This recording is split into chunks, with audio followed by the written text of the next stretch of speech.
নমস্কার। বাংলার গ্রামের আড্ডায় আপনাদের সকলকে স্বাগত জানাই। একটা খবর, খুব খারাপ লাগছে খবরটা দেখে। বাস্তবে যদি সেটা হয়, সেটা সত্যিই খুব নিন্দনীয় ঘটনা। এবং যদি বাস্তবতা না থাকে তাহলে এইভাবে কালিমালিপ্ত করা জেলকর্মী বা অন্যান্য যে সমস্ত কয়েদিরা রয়েছে তাদের উপর এইভাবে কালিমালিপ্ত করা ঠিক না। ব্যাপারটা কি হচ্ছে, বাংলার মহিলা জেলে 196টি শিশুর জন্ম। সেটা হতেই পারে। কিভাবে হতে পারে এবার দেখুন। ধরুন স্বামী স্ত্রীর সহবাস সহবাস যেদিন হয়েছে সেদিন তাদের সহবাস হয়েছে। এবার তার পরের দিন বা সেই রাত্রেই হোক বা পরের দিন রাতে হোক বা তার আরো কয়েকদিন পরেই হোক, আবার 10 দিন বা 15 দিন আরো কিছুদিন পরেই হোক, সেখানে কি হয়েছে, একটা ঝগড়া সৃষ্টি হয়েছে। দুজনের মধ্যে হোক বা পাড়া প্রতিবেশীর মধ্যে হোক, বিভিন্ন আর অন্য যে কোনো কারণেই হোক, ঝগড়া সৃষ্টি হয়েছে এবং তুমুল ঝগড়া। সেই ঝগড়ায় কি করেছে, সেই মহিলাটা হয় কাউকে মেরে দিয়েছে অথবা তার স্বামীকেই মেরে দিয়েছে বা আর কিছু রাগে আরো কোনো খারাপ কাজ করে দিয়েছে। সেই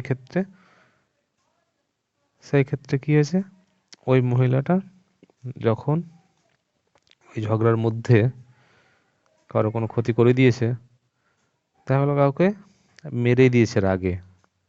রাগে যখন মেরেই দিয়েছে ওই মহিলা, তারপরে মেরে দেওয়ার পর নিশ্চয়ই পুলিশ কেস হবে বা আর কিছু হবে। ঠিক সেই মতো পুলিশ তাকে, ওই মহিলাকে ধরেও নিয়ে গেছে। ধরে নিয়ে যাওয়ার পর আইন অনুযায়ী তাকে কোর্টে কোর্টে পাবলিশ করা হবে। কোর্টে পাবলিশ করার পর বিচার বিচার হবে, জাজমেন্ট জাজমেন্ট হবে। সেই রায় হওয়ার পর নিশ্চয়ই তার কোনো না কোনো সাজা হবে। এবার সেই কোনো না কোনো সাজা, নিশ্চয়ই তার সাজা হয়েছে, দেখা গেলো 1 বছর বা 2 বছর বা 3 বছর ওই মহিলার সাজা ঘোষণা হয়েছে এবং সেই সাজা ওই মহিলা ভোগ করছেন জেলে। এবার একটা বিষয় ভাবার আছে, ওই যে সেই সহবাসের বীজ কিন্তু তার গর্ভে প্রবেশ করে গেছে। সেখান থেকে সে গর্ভবতী হয়েও গেছে। হয়ে যাওয়ার পর হয়তো সেই সময় বুঝতে পারেনি, 1 সপ্তাহ 2 সপ্তাহ 3 সপ্তাহ 4 সপ্তাহ একে একে 1 মাস 2 মাস করে যখন সময় অতিবাহিত হতে শুরু করেছে, তখন কিন্তু জানতে পারা গেছে যে সেই মহিলা প্রেগনেন্ট। কিন্তু ওকে জানতে পারা গেছে কোথায়, জেলে। এবার জেলে যখন জানতে পারা গেছে, সাধারণত যখন এটা খবর ছড়াবে, বলবে জেলে নিশ্চয়ই কিছু ঘটেছে। কিন্তু সেই ক্ষেত্রে